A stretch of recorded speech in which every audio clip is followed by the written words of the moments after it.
Under the blinding lights of the ring, where every heartbeat echoes louder than the crowd, boxing transforms into something beyond sport. It becomes a symphony of violence and grace, a place where control and chaos dance hand in hand. And sometimes, that dance takes on a form so surreal, so unexpected, it borders on the absurd. These are the moments when the human body, driven past its limits, staggers, spins, and collapses in a display both dramatic and devastating. Tonight, we step into that strange world, into the unforgettable, almost comical, yet haunting spectacle known among fans as the Chicken Dance. It was June 16, 2018, in Quebec, Canada, a night charged with national pride and heavyweight ambition. Simon Keane, a towering Canadian powerhouse, met Adam Braidwood under the bright lights for the IBO Intercontinental and vacant WBC Francophone titles. The air buzzed with tension as two men, built like monuments of will and muscle, circled each other, each searching for that one clean shot that could change everything. By the third round, the rhythm of the fight shifted. Keane's left hook, a crisp, merciless arc of power, crashed into Braidwood's jaw. In that instant, time seemed to bend. Braidwood's eyes glazed, his balance abandoned him, and his body staggered into an unholy dance across the ring.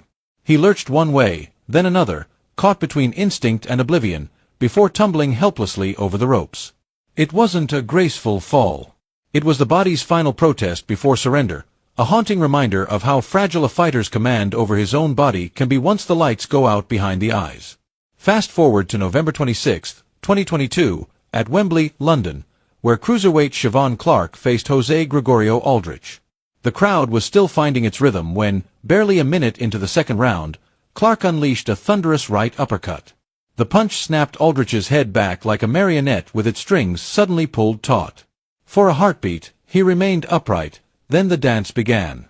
His legs, no longer his own, flailed in defiance of reason. He performed that now infamous funky chicken motion, an involuntary ballet of nerves and misfiring impulses, before collapsing. The referee, with sharp instincts, intervened before Clarke could throw another blow. It was a mercy call, a split-second act that spared Aldrich from a far darker fate.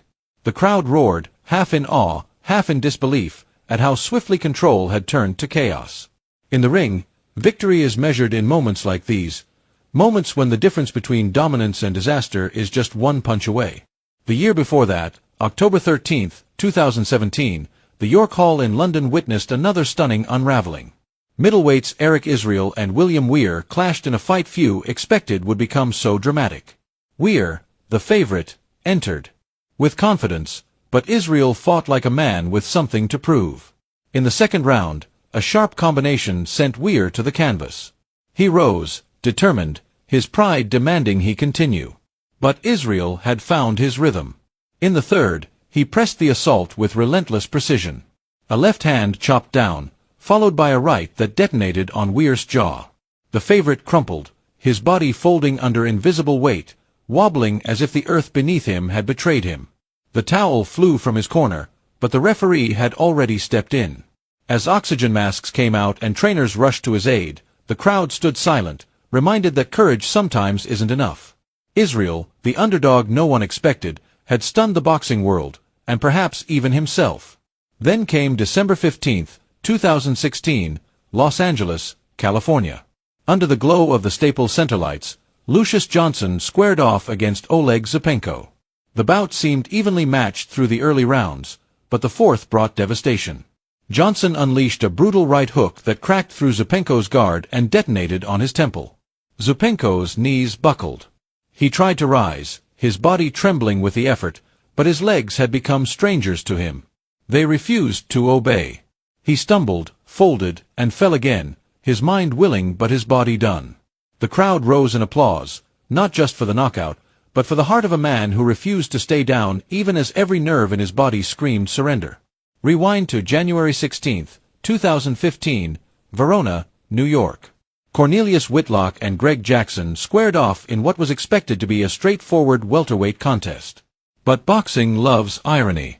In round 2, Whitlock caught Jackson with a sharp overhand right, sending him sprawling to the canvas. The commentators murmured about damage and doubt, noting the dazed look in Jackson's eyes as he struggled to his feet. Yet, something flickered within him, stubbornness, pride, maybe fury. In the third round, Jackson came alive. No longer the hunted, he became the storm. He tore into Whitlock with wild precision, every punch fueled by desperation and defiance. The barrage forced Whitlock back, and in a stunning reversal, Jackson claimed a TKO victory. From near collapse to comeback, it was a moment that reminded everyone why boxing remains the purest theater of resilience. But perhaps no story captures the drama of human endurance quite like the one from Philadelphia in 1995. Julio Cesar Vasquez, the reigning WBA light middleweight champion, found himself trailing on every scorecard against the slick and elusive Carl Daniels. For 10 rounds, Daniels had outboxed him, outthought him, outmaneuvered him. Vasquez's title, and perhaps his pride, hung by a thread. Then came the 11th round. Desperation breeds power, and in that moment, Vasquez summoned everything left in his body into one perfect straight left. The punch landed flush, snapping Daniels' head back and sending him crashing to the canvas like a marionette cut from its strings. He tried to rise, once, twice, but his legs betrayed him, buckling beneath him as he tumbled again, collapsing into the corner. The crowd erupted in disbelief. Against all odds, Vasquez had turned defeat into victory with a single perfect strike.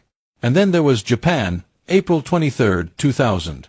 Nagoya vibrated with anticipation as Yokai Mars challenged the WBA flyweight champion Hideki Tadaka. From the opening bell, the two fighters traded blows with reckless abandon, each testing the other's will. The 8th round was chaos, a slugfest of mutual destruction. In the dying seconds, Tadaka landed a monstrous right hand that sent Mars stumbling backward, his entire frame trembling as though struck by lightning. Somehow, he beat the count, determined to fight on. But in round 11, Tadaka unleashed a flurry that broke him. Mars reeled against the ropes, powerless, as his body wavered and folded. The referee stepped in, and the crowd, equal parts horrified and awed, erupted. It was the kind of ending that etches itself into the collective memory of boxing fans everywhere. Beautiful, brutal, and unforgettable. Finally, we travel back once more to Paris, April 11, 1995. Croatian heavyweight Jay Komavic faced off against France's Christophe Bizo for the vacant European title. 11 grueling rounds had passed, each fighter giving everything they had. And then, in the final seconds of the 11th, Komavic found the opening he'd been searching for. A colossal right hand connected, sending Bizo staggering, his body spinning in slow motion before collapsing face-first into the canvas. Somehow, he tried to rise, clutching at the ropes like a drowning man reaching for shore. His legs quivered, his body refused. The referee waved it off, and the crowd, momentarily stunned, erupted in applause for the warrior who refused to fall quietly. Across these moments, scattered across decades and continents, runs a single thread, the fragility of control. Each chicken dance, each staggering fall, each trembling attempt to rise, tells the same story.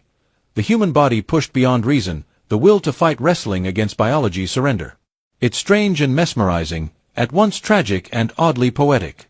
These are the moments that remind us why boxing, for all its brutality, is still art, a raw, unfiltered expression of heart, courage, and the ever-delicate balance between triumph and collapse. And so, as the echoes of those punches fade into history, one question lingers. Which of these unforgettable knockouts struck you the most? Was it the shocking collapse in Quebec, the heroic comeback in New York, or the desperate struggle in Nagoya? Let us know in the comments below.